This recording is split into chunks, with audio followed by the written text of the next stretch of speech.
Dans un pays comme la France, par exemple, on sait que 40% du taux de natalité est assuré par des populations étrangères. C'est une réalité aussi.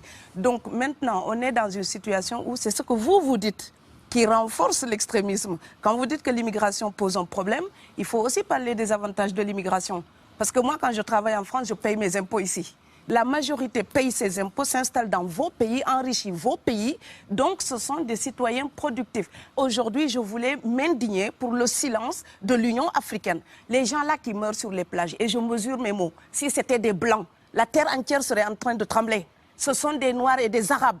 Alors eux, quand ils meurent, ça coûte moins cher. Aujourd'hui, l'Europe ne sera plus jamais épargnée tant qu'il y aura des conflits ailleurs dans le monde.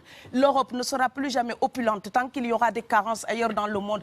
On est dans une société de la mondialisation où un Indien gagne sa vie à Dakar, un Dakarois gagne sa vie à New York, un Gabonais gagne sa vie à Paris. Que ça vous plaise ou non, c'est irréversible. Alors trouvons une solution collective. Aussi dire que quand vous êtes Canadien, Blanc ou Argentin, et vous venez vous installer en France, vous êtes un expatrié.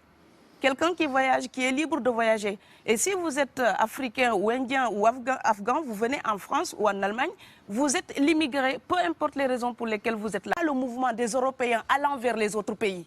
Alors celui-là, c'est le mouvement des puissants, ceux qui ont l'argent, ceux qui ont le bon passeport. Donc vous allez au Sénégal, vous allez au Mali, vous allez dans n'importe quel pays du monde, au Canada, aux États-Unis, partout où je vais, et je voyage tout le temps, je croise des Français, des Allemands, des Hollandais. Je les rencontre partout sur cette planète parce qu'ils ont le bon passeport.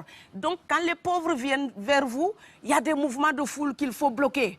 Mais quand vous, avec votre passeport et avec toutes les prétentions que cela donne, vous débarquez dans les pays du tiers-monde, là, vous êtes en terrain conquis. Donc, vous avez besoin qu'on reste dominé pour servir de débouché à l'industrie européenne. Alors, il faut arrêter l'hypocrisie. On sera riches ensemble, on va se noyer tous ensemble.